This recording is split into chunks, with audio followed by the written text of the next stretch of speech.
Hi everyone, we are live from the US Grand Prix paddock in Austin. This is Carlos Sainz. Good morning. And he's afternoon in Europe. There you go. You're the one that pressed play, so I think you should talk.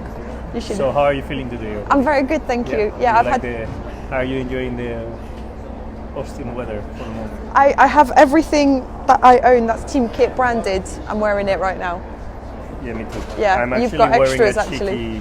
cheeky little gilet that is not team branded, but it's so cold that I had to wear. Yeah, damn it. I'm really sorry, but still I'm wearing the You've got the branding in Sega, not that we can see anyway. Yeah. Also, you picked a filter. What was the motivation behind this particular? The weather, no? I think it's very. Need a hat. Looks cozy. At the moment it feels so cold out there. It's windy, cold. That we definitely need that hat that I don't have at the track, but I have in Facebook. So it looks good. It fits. Yeah, it really suits you. Thank you very much. Okay, let's talk about Austin actually, because this is your 1 year anniversary with us. 1 year. You joined us a year ago in Austin. Already. And I think we were just joking. It was a pretty intense start. We kept you busy that week. You kept me busy those 2 weeks. I remember Austin and Mexico like a big shock. Yeah. It was great fun racing, but if you remember well, media-wise, it was absolutely incredible the amount of stuff I had to do. Yeah. Mexico traffic didn't help. It kept us. That's true. It kept us quite a long while on a car. Yeah. But those 2 weeks, I remember going back home on Monday, being completely destroyed after all the stress that I've had during those 2 weeks. It worth it. It paid off. I think it was a very good start with the team. Good start with all the sponsors of Renault, the Renault family.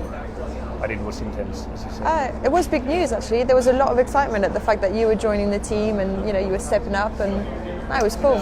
Yeah, at the same time, I think the result here in Austin helped to bring up the hype even more.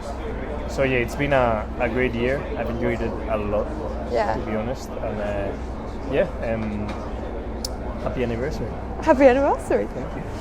What would you say has changed between your first weekend with us, hot drink and everything? Where is my coffee? You want some? No, okay.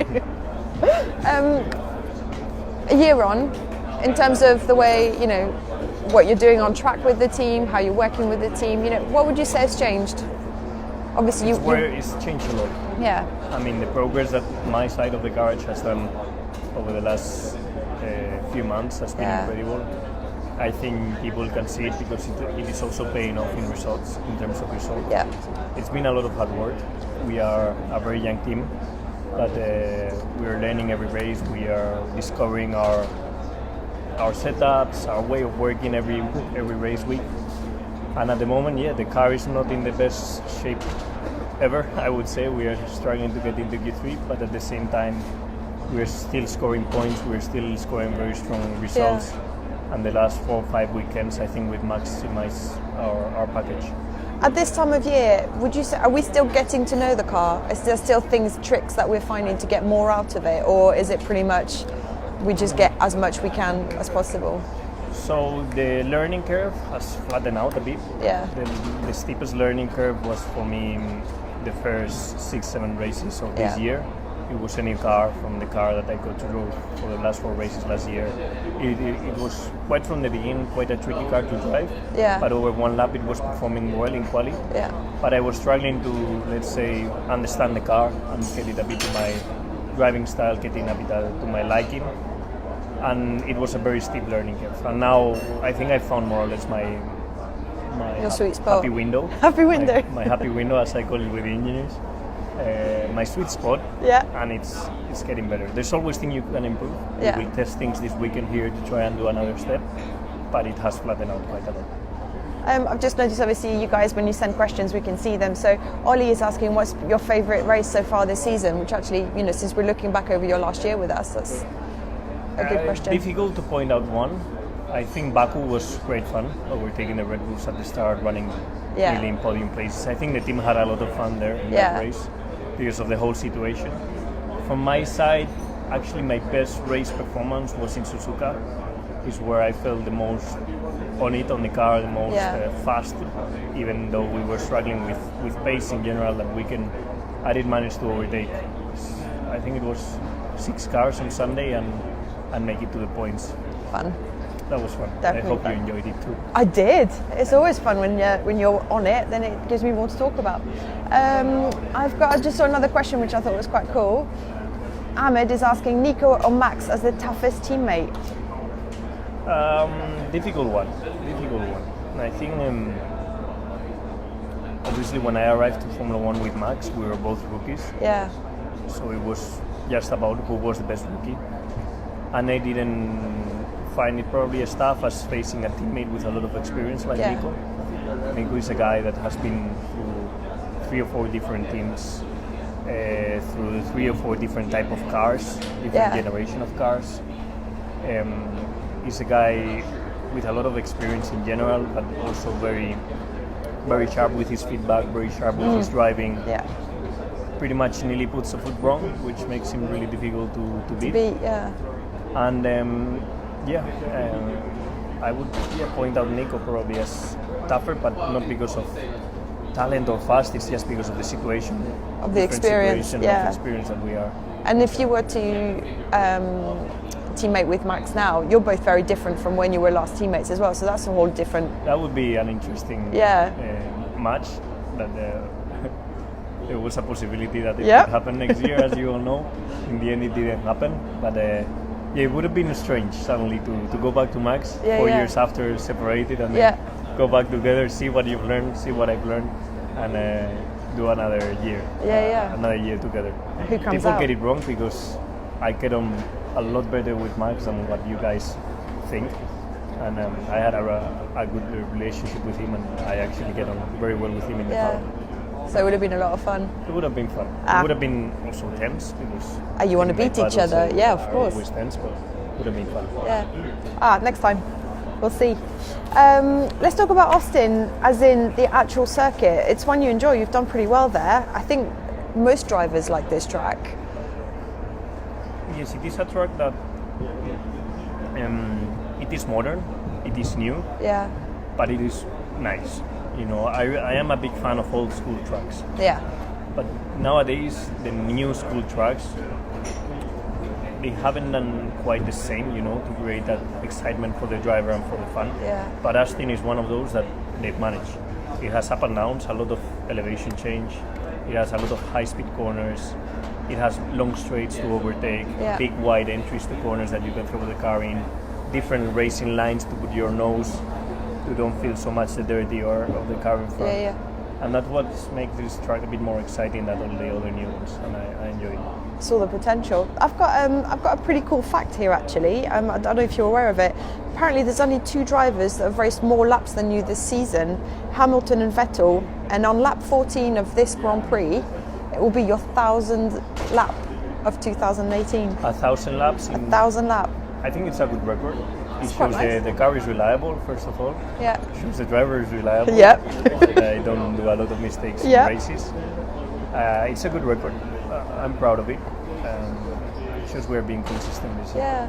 Do you think there's something specific that you do that allows you to be so consistent? It's my 4th year in Formula One, and because of that, probably you get to learn better when to attack, when to and that's helping. Reliable car is helping also on Sundays, and I don't think about it too much. I just race my own way, and that's bringing me probably that record. The rewards, Cool. 4 races left. I think we're all aware that the season is approaching. What do you think in terms of, is there any more races that you're really looking forward to? So I like Mexico. It's a weekend itself. I always have friends coming there. The whole vibe of the weekend is cool. They speak Spanish, so it's also good for the fans there and me. Abu Dhabi is good for the weather. No, after it's lovely. It's nice. It's quite a relaxing weekend with sessions in the afternoon, so we get to chill out in the morning. It's nice. That is quite nice. Also, Brazil, it's a good old school track, which I enjoy driving. So it's a great track in Austin, a great weekend in Mexico, a nice old school track in Brazil, and a nice timetable. Nice chilled out weekend in Abu Dhabi. Yeah. So it's a nice last 4 races. Yeah, it's a good one. Yeah. You're doing something later for television. You're going to be creating a burger for Nico. and Nico's creating a burger for you. But just designing it? Well, that's the thing. You're designing it and then you're putting it together. So I wanted to get the scoop from you and ask you, what are you going to put in Nico's burger? So I'm actually a very kind guy, so I'm gonna put in Nico's burger what I would like in my burger, like the That's perfect very nice burger. of you. I could actually go and tell him to have a chicken burger, which is usually not good, but I'm gonna be a nice guy and I'm gonna design the great chili 55 burger. Chili 55 burger, all right. Is there going to be chili in it? Not chili, but maybe a bit of jalapeno. Yeah. You know that Nico probably will do everything he can to make you ill. But that's Nico. Yeah. He wants me out of this weekend as soon as possible, so he's gonna go for the burger. Shall we flip the camera and show what's going on behind us? Yeah, we because there are two people who are sitting laughing at opposite us who are sending messages. We can see them on the screen. What would you enjoy? Come on, look, we'll be serious. We'll pick a fun question. What would you enjoy more, driving in wet or dry this weekend? It is going to rain. Depends. Let's do FP1. Yeah. If in FP1 we are P6 and P7, I want it dry. Yeah. If it's dry and we are P13 and 14 like in Suzuka, I want Let's get the hose pipes out. Exactly. Who the fuck? A lot of expectations surrounding this Facebook Live. A lot. We're supposed to get a photo bomb every time, but I think that was the most gentle, discreet one ever. I don't think we can top that. There's one girl right behind that has been there the whole interview. She has, yeah. I don't think she's watching though. No. But she's been live in front of a lot of people. She didn't realize. According to my mama, Nico's burger would need a bar of soap. His commentary is some of the funniest. Hang on, I have to click see more. This is too good. Funniest ever. Yeah. Nico, likes being funny. Yeah? Yes, he does. Cheekily funny. He has a very specific sense of humor. Yeah. All right, you guys, we're going to say goodbye. Thank you very much, Carlos. See you next time. Thank you. Bye.